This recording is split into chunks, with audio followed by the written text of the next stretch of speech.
नमस्कार स्टूडेंट्स, आज हम संस्कृत में षष्ठे पटले जो कि है हमारा लोट लकार, उसके आगे के प्रश्न करेंगे। पहले के 2 प्रश्न हम कर चुके हैं और वो हम लोट लकार के जो हमने पाठ पढ़ा था उसके आधार पर किए थे।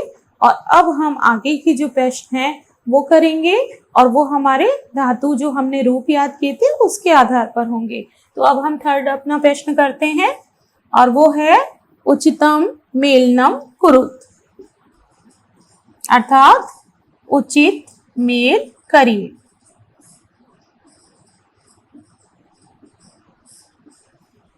इसमें दोनों तरफ एक तरफ हमारे जो है शब्द दे रखे हैं, उसके सामने विकल्प हैं और हमें सही विकल्प से उसका मेल करना है।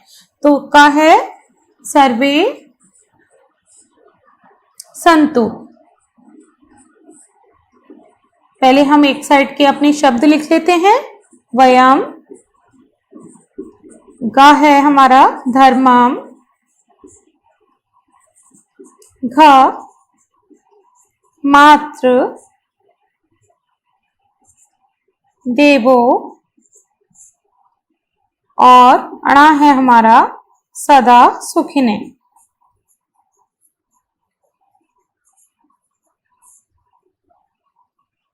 अब इसके सामने हमारी जो विकल्प हैं उन्हें लिखते हैं और फिर देखते हैं कि सही विकल्प हमारा क्या आना चाहिए। तो इसमें पहला है चर, दूसरा भव, तीसरा है निरामया,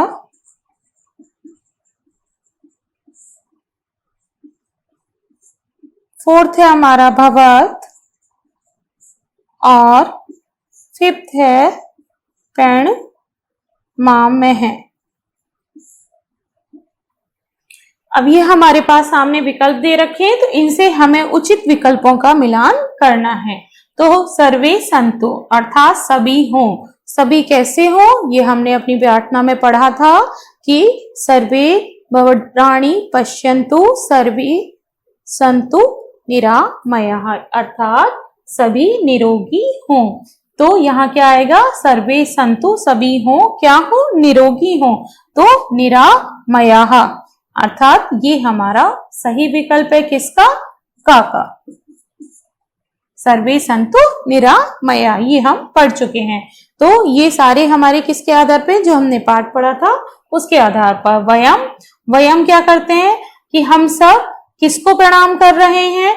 वयम हम इस तरह से भी देख सकते हैं कि वयम के साथ अगर कुछ नहीं आ रहा, वहां क्रिया हमें देखनी है तो वयम के साथ मैं वाली क्रिया आती है, तो यहाँ वयम के साथ आएगा प्रणमावे, अर्थात हम सब प्रणाम करते हैं, तो ये आएगा ख के साथ। धर्मम, धर्मम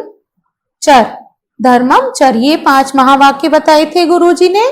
तो सत्यम वद धर्मम चर, तो ये आएगा हमारा ग धर्मम चर, अर्थात धर्म का आचरण करना चाहिए।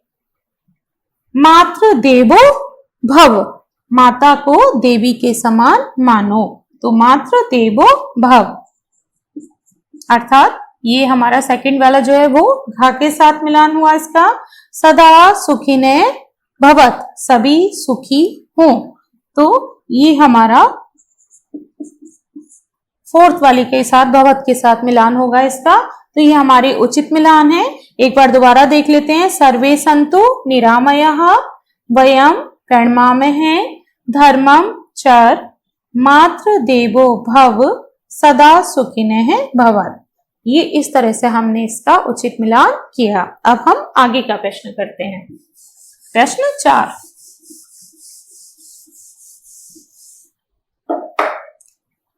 प्रश्न 4 है हमारा अधो लिखिता नाम, अर्थात नीचे लिखे, अधो नीचे, तो अधो लिखता नाम अर्थात नीचे लिखे हुए वाक्या नाम, वाक्यों में रेखांकितानि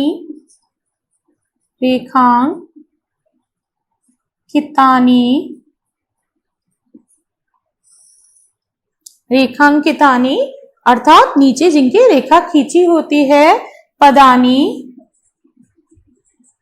शुद्धम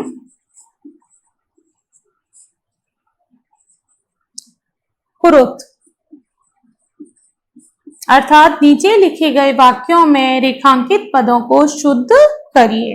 तो पहले हम वाक्य लिख लेते हैं अपने कि उस वाक्य में कौन सा पद हमारा रेखा खींची हुई है, कौन सा रेखांकित पद है हमारा, ये देख लेते हैं। बालके है विद्यालयम गच्छताम, और हमारी रेखा इसके गच्छताम के नीचे अर्थात क्रिया के नीचे है, जो हमें क्रिया बदलनी है, अर्थात जो नीचे रेखा खींची हुई है इसको हमें शुद्ध करना है। और ये बालके है विद्यालयम गच्छताम, बालक विद्यालय गया, इसको हमें शुद्ध करके लिखना है। तो गच्छताम क्यों आएगी इसमें? गच्छताम तो नहीं आएगी क्योंकि बालके एक वचन है प्रथम पुरुष का, और ये क्या है हमारा द्विवचन की क्रिया दे रखी है, जबकि बालके एक वचन है। तो एक वचन के साथ हमने क्या पढ़ा था पहले भी कि एक वचन के साथ एक वचन की ही क्रिया आनी चाहिए।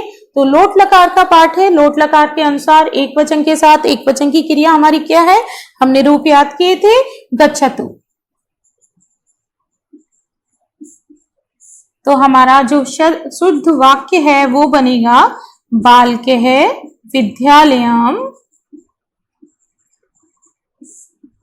गच्छतु, अर्थात बालक विद्यालय जाओ।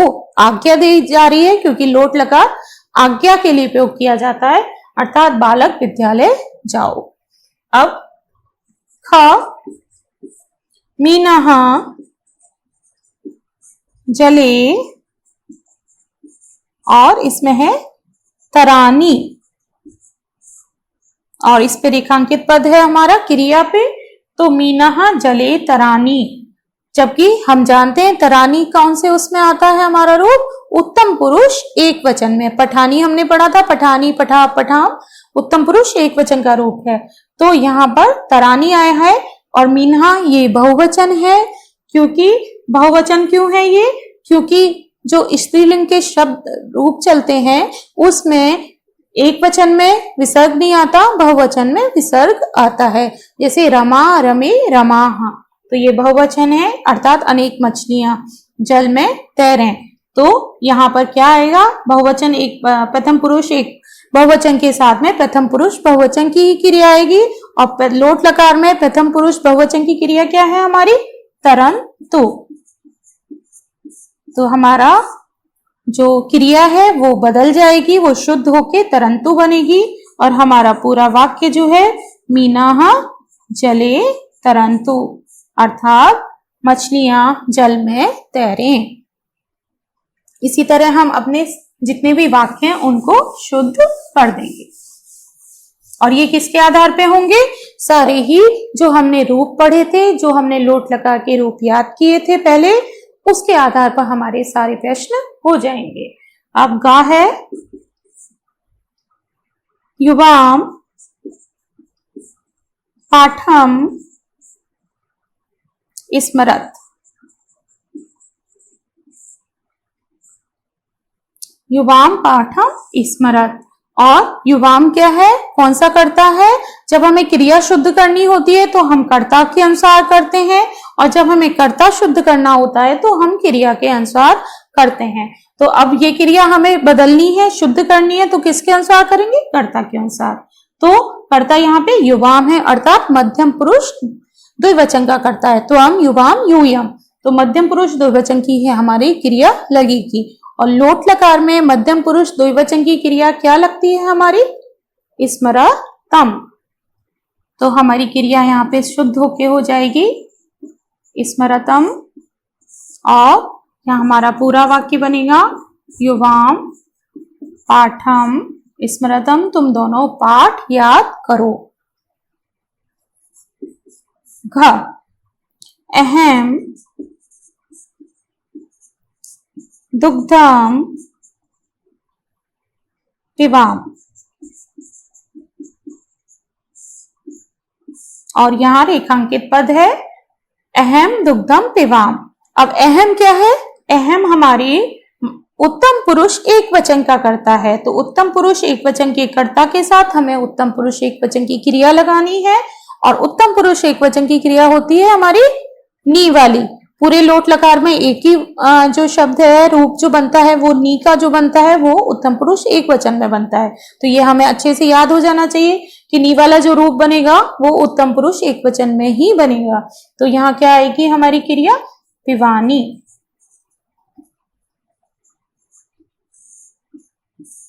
और हमारा जो वाक्य है वो बनेगा अहम दुग्धम पिबानी, अर्थात मैं दूध पीऊं। अपने आप को हम आदेश दे रहे हैं। तो ये बन गया हमारा अहम दुग्धम पिबानी। तो इस तरह से हम अपने सारे वाक्यों को शुद्ध कर सकते हैं। जो भी वाक्य हमारे दे रखे होते हैं, अगर हम आगे भी कोई भी प्रश्न करते हैं तो उसमें भी हमें सबसे ज्यादा लोट लकार के रूपों का ध्यान रखना है। कौन से वचन में कौन सी क्रिया चलेगी वो याद रखना है। अब हम इसी तरह से अपना 5वां प्रश्न करते हैं।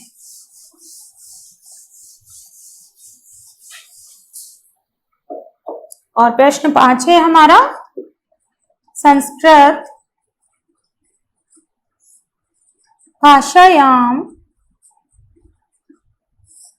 अनुवादम कुरुत, अर्थात संस्कृत भाषा में अनुवाद कीजिए। हमें हिंदी के वाक्य दे रखे हैं, उनका हमें संस्कृत में बदलना है, अनुवाद करना है। ये हमने पहले भी किया हुआ है। तो जब हमें रूप पता है और सभी के हमें शब्द धातु, सभी जो जितने भी वाक्य होते हैं उनमें जो शब्द होते हैं उनमें हमें धातु पता होती है क्रिया की, तो उस धातु के अनुसार हम उसके रूप बना सकते हैं। का है सभी अच्छा देखें। सभी पहले भी पढ़ा था हमने, सर्वे अर्थात सभी। तो यहाँ हमारा जो अनुवाद आएगा, सर्वे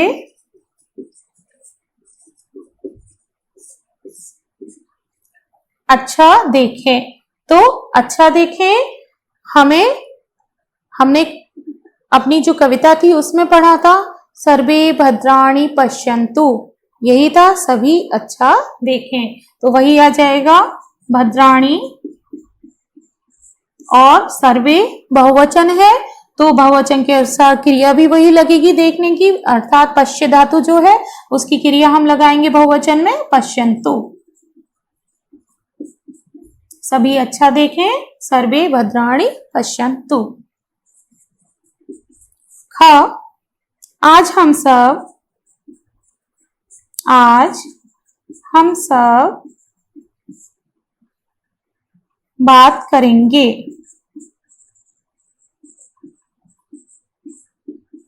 बात करेंगे, तो करेंगे यहाँ आ रहा है, इसका मतलब यहाँ पर लिरिट लकार भविष्य काल का प्रयोग किया गया है। तो हमें क्रिया का भी ध्यान रखना है कि हमें क्रिया भी लिरिट लकार भविष्य काल की ही लगानी है। और लिरिट लकार भविष्य काल की क्रिया क्या होती है ये हम पिछले पार्ट में पढ़ चुके हैं। तो अब हम यहाँ पे करेंगे अनुवाद इसका।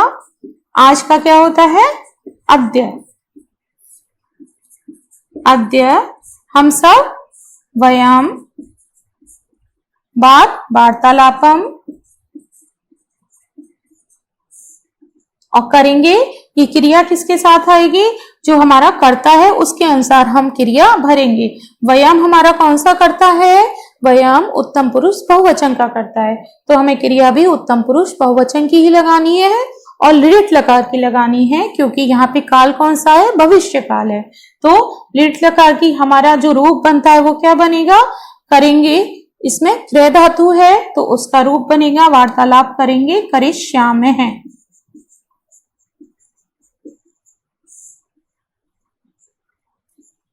अर्थात अद्य वयम वार्तालाप करिष्यामि, आज हम सब वार्तालाप करेंगे।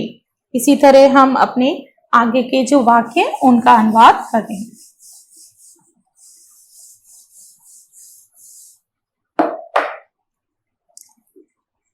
ग है तुम सब मेरे साथ, तुम सब मेरे साथ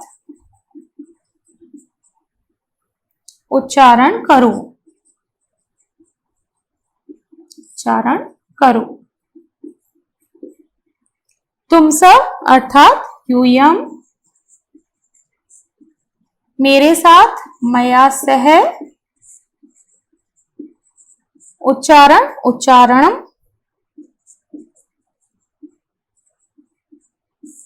अब यहाँ पे क्रिया कौन सी लगाएंगे हम? करो, आज्ञा दे रहे हैं तो यूयम, यूयम कौन सा है हमारा? मध्यम पुरुष बहुवचन का, तो हमारी क्रिया भी मध्यम पुरुष बहुवचन की लगेगी। और मध्यम पुरुष बहुवचन में क्रिया धातु में क्या बनता है? कुरुत, जो हमारे सभी प्रश्नों में आता है। अनुवादम कुरुत अर्थात अनुवाद करो, तो आज्ञा दे रहे हैं, तो उसी तरह यूयम मया सह उच्चारणम कुरुत अर्थात तुम सब मेरे साथ उच्चारण करो। ये हमारा अनुवाद। घ, ये 5 महावाक्य हैं।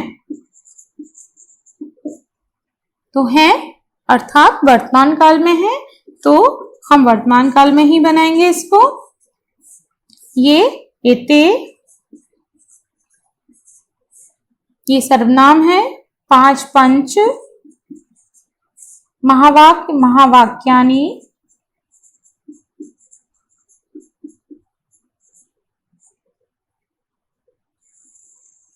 और है अर्थात वाले रूप चलेंगे अस्त धातु के, तो है में आता है संति,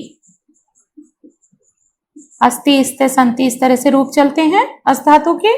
तो एते पंच महावाक्यानि संति, ये 5 महावाक्य हमारे हैं। और इन 5 महावाक्य कौन से थे ये हम पहले पढ़ चुके हैं, हमारे पाठ में थे कि 5 महावाक्य कौन से हैं, वो हमने याद भी किए थे। और वो 5 महावाक्य बहुत जरूरी हैं। सत्य बोलना चाहिए, धर्म का आचरण करना चाहिए, माता को देवी के समान समझिए, पिता को देवता के समान समझिए, और गुरु को भी देवता के समान समझिए। ये हमारे 5 महावाक्य हमने पढ़े थे। अणा देखते हैं हम। हमेशा सुखी, हमेशा सुखी हो, तो हमेशा सदा,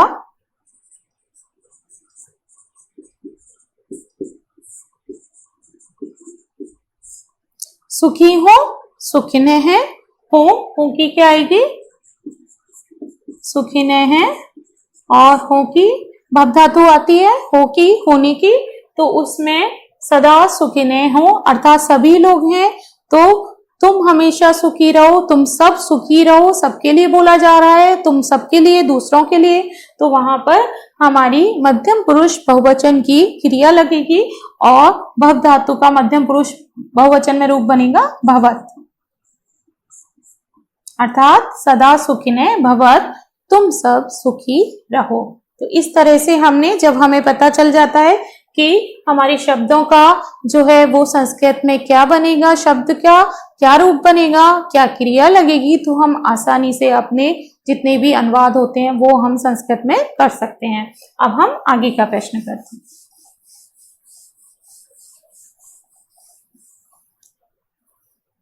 प्रश्न 6, उदाहरण के अनुसार लोट लकारस्य रूपाणि लिखित। लोट लकारस्य रूपाणि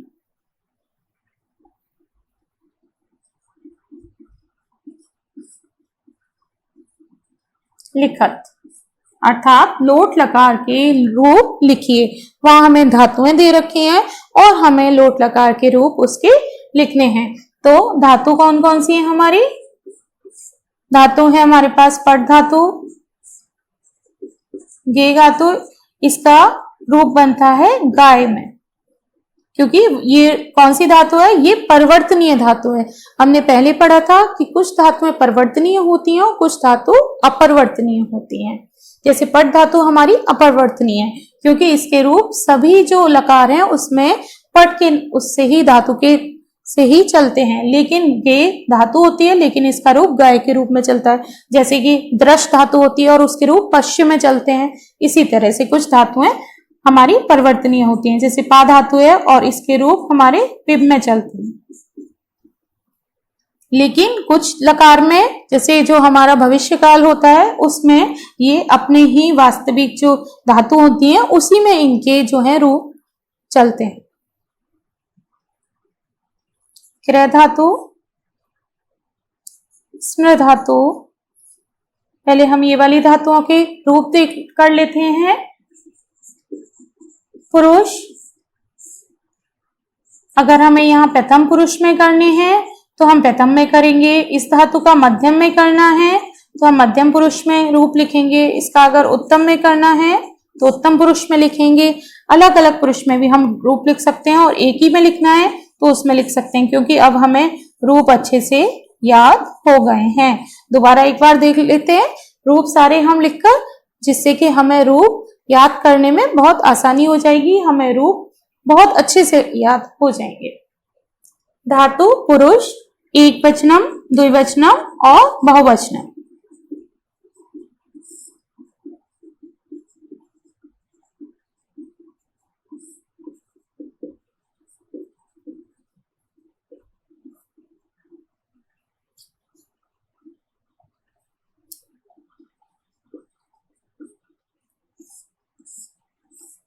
सबसे पहले पठ धातु, तो पठ धातु में हमारा क्या रूप बनता है? पठतु। द्विवचन में पठताम और बहुवचन में पठन्तु। पठतु, पठताम, पठन्तु। गाय धातु का अगर हम मध्यम पुरुष में लिखेंगे, गे का जो गाय में बनते हैं वो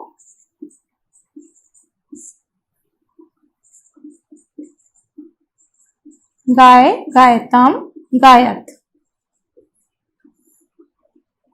उत्तम पुरुष में पा धातु का लिखेंगे तो उत्तम पुरुष में क्या रूप बनेगा? पिबानी, पिबाव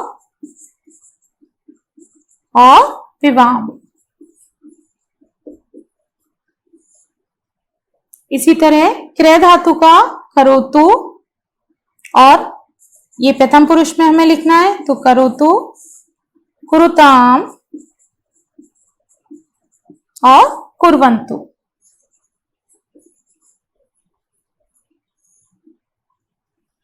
स्म धातु का मध्यम पुरुष में क्या बनेगा?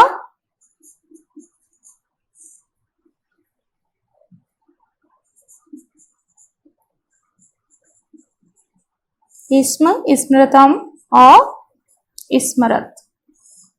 ये हमारा मध्यम पुरुष में रूप बनेंगे। तो जब हमें एक धातु के अगर हम रूप याद कर लेते हैं तो हम सभी धातुओं के रूप बना सकते हैं। अब आगे की जो धातुएं हमारी, उनके हम रूप लिख लेते हैं।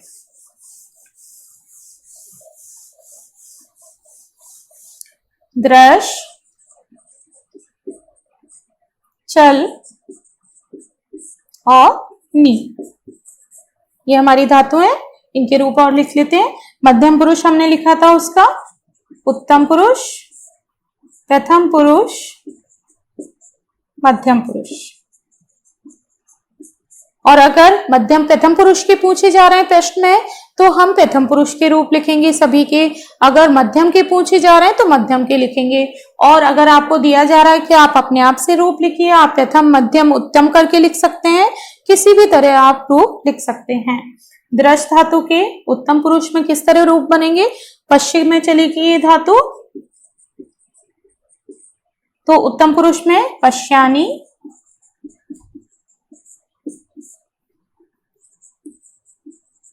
पश्या, पश्याम। चल धातु का प्रथम पुरुष में चलतु, चलताम, चलंतु। इसी तरह नी का मध्यम पुरुष में है तो नय, क्योंकि इसके रूप नय में चलते हैं। नय, नयतम नयत। तो इस तरह से हमारे रूप सभी चलेंगे, क्योंकि जब हमें एक धातु के रूप याद हो जाते हैं तो हम सभी के कर सकते हैं। तो अब यही हमने रूप और एक बार अच्छे से कर लिए। अब जो हम आगे का प्रश्न करेंगे वो एक परिवर्तित करना है, वो हमें लकारों में परिवर्तित करना। हम सभी लकार पढ़ चुके हैं, तो जब हम सभी लकार पढ़ चुके हैं तो हम सभी लकारों के रूप भी याद कर चुके हैं। तो सभी लकारों के रूप याद करने के उपरांत हम किसी भी लकार में अपने वाक्य को परिवर्तित कर सकते हैं। तो हमारा जो आगे का प्रश्न है वो यही है कि निर्देशानुसारम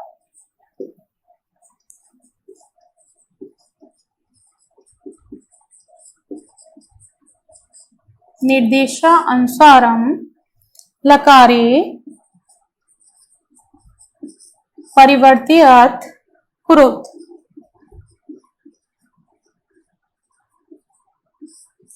परिवर्त्यत कुरुत अर्थात जो निर्देश दिए हुए हैं आपको, उसके अनुसार आप जो है वो लकारों में परिवर्तित कीजिए। तो सबसे पहले का है राम है कंदुकेन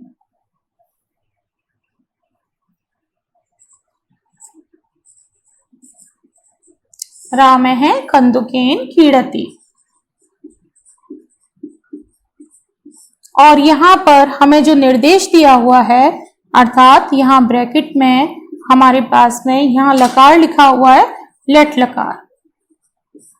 अर्थात हमें जो ये हमारा वाक्य दे रखा है, इस वाक्य को लेट लकार में परिवर्तित करना है।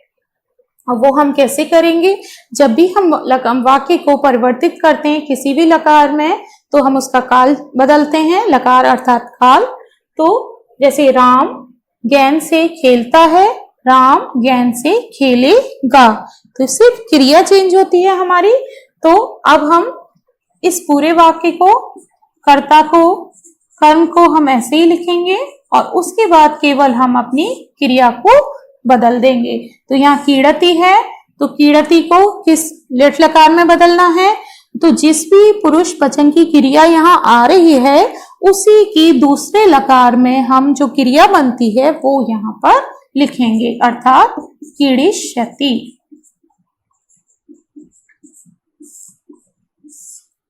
राम गेंद से खेलेगा। तो इस तरह ये वाक्य हमारा लेट लकार में बदल गया। ख सदा सुखी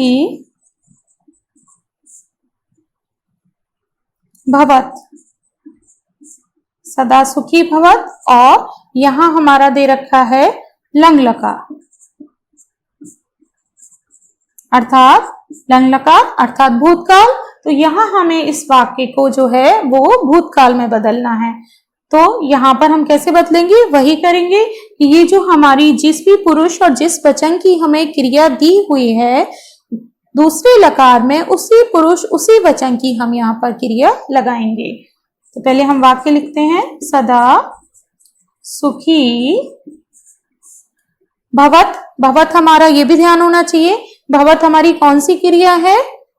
मध्यम पुरुष बहुवचन की लोट लकार की। तो यहाँ पर मध्यम पुरुष बहुवचन की हमें लंग लकार की क्रिया लगानी है। मध्यम पुरुष बहुवचन लंग लकार में क्या बनता है?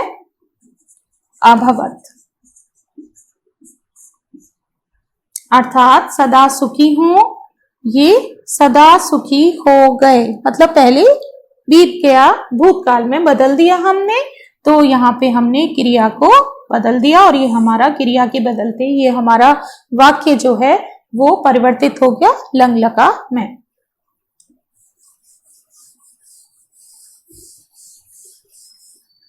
इसी तरह आगे ग त्वं विद्यालयम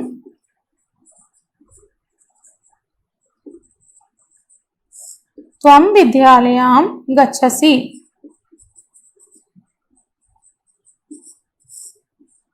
और यहां पर हमारा दे रखा है लोट लकार, अर्थात हमें इस वाक्य को लोट लकार में बदलना है। तो वही हम क्रिया देखेंगे किस पुरुष वचन की है। ये क्रिया है हमारी मध्यम पुरुष एक वचन की, पठत से पठते पठत बनता है, तो मध्यम पुरुष एक वचन की। तो हम अपना वाक्य लिख के उसके बाद क्रिया को बदल देंगे और वो क्रिया हमें लिखनी है लोट लकार की। तो लोट लकार मध्यम पुरुष एक वचन में कौन सी बनती है हमारी क्रिया? गच्छ बनेगी हमारी, और ये वाक्य हमारा परिवर्तित हो गया। त्वम विद्यालयम गच्छ, ये हमारा वाक्य लोट लकार में बदल गया। तुम विद्यालय जाते हो और तुम विद्यालय जाओ, ये परिवर्तित हो गया लंग लकार लोट लकार में। लोट लकार में आज्ञा दी जाती है तो तुम विद्यालय जाओ। अब घ है अहम अपठम, और यहाँ पे दे रखा है निर्देश हमें कि ये भी हमें लोट लकार में ही बदलना है। लोट लकार में बदलना है तो क्रिया ये बदलनी है, हमें चेंज करनी है। तो अहम कर्ता के साथ कौन सी क्रिया आती है हमारी लोट लकार की? मध्यम उत्तम पुरुष एक वचन का है अहम कर्ता, तो उसके साथ क्रिया आ जाएगी पठानी। मैं पढ़ूं, आ लग रहा है, ये लंग लकार का है। मैं पढ़ूं और यहाँ आ गया मैं पढ़ लिया, यहाँ पर लंग लकार में अर्थात बीत गया, और यहाँ आएगा मैं पढ़ूं, अपने आप को आदेश दिया जा रहा है। तो इस तरह से हमारे वाक्य परिवर्तित हो जाते हैं जब हम क्रिया को बदल देते हैं। एक वाक्य और है हमारा, दिनेभ्य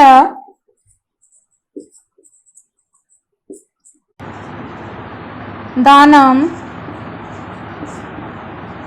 यच्छ, अर्थात दिनों को दान दो। और यहाँ पर हमारा जो निर्देश है वो है लट लकार अर्थात वर्तमान काल। तो हम क्या लिखेंगे? सबसे पहले अपना वाक्य लिखेंगे दिनेभ्य दानम, और उसके बाद हम क्रिया क्या लगाएंगे? उसी पुरुष वचन की हमें क्रिया लगानी है। तो ये किस पुरुष और वचन का है? लोट लकार के मध्यम पुरुष और एक वचन में ये क्रिया बनती है। तो यहाँ पर भी हम मध्यम पुरुष एक वचन की क्रिया लगाएंगे लट लकार की। तो मध्यम पुरुष एक वचन में क्या बनता है? यच्छसि, ये हमारी क्रिया हो गई। दिनों को दान दो, तीनों को दान देना चाहिए। तो अब हमें समझ में आ गया कि किस तरह से हमें वाक्यों को परिवर्तित करना है। अब हमने इसमें सारे वाक्य आ गए इस पार्ट में। अब तक हमने जितने भी लकार पढ़े थे, लट लकार पढ़ा था, लट लकार पढ़ा था, लंग लकार और ये हमारा लोट लकार, तो यहाँ पर हमने सभी में परिवर्तित कर लिया। लट लकार से लट लकार में बना लिया, वर्तमान काल से भविष्य काल में, और भविष्य काल से भूतकाल में, अर्थात लट लकार से लंग लकार में, लंग लकार से लोट लकार में। तो जब हमें रूप याद हो जाते हैं सभी लकारों के, तो हम कोई भी प्रश्न कर सकते हैं, कोई भी पदों को शुद्ध कर सकते हैं, किसी भी धातु के रूप लिख सकते हैं, और किसी भी धातु के रूपों के माध्यम से हम अपना जो वाक्य है उसको किसी भी काल में लकार में बदल सकते हैं।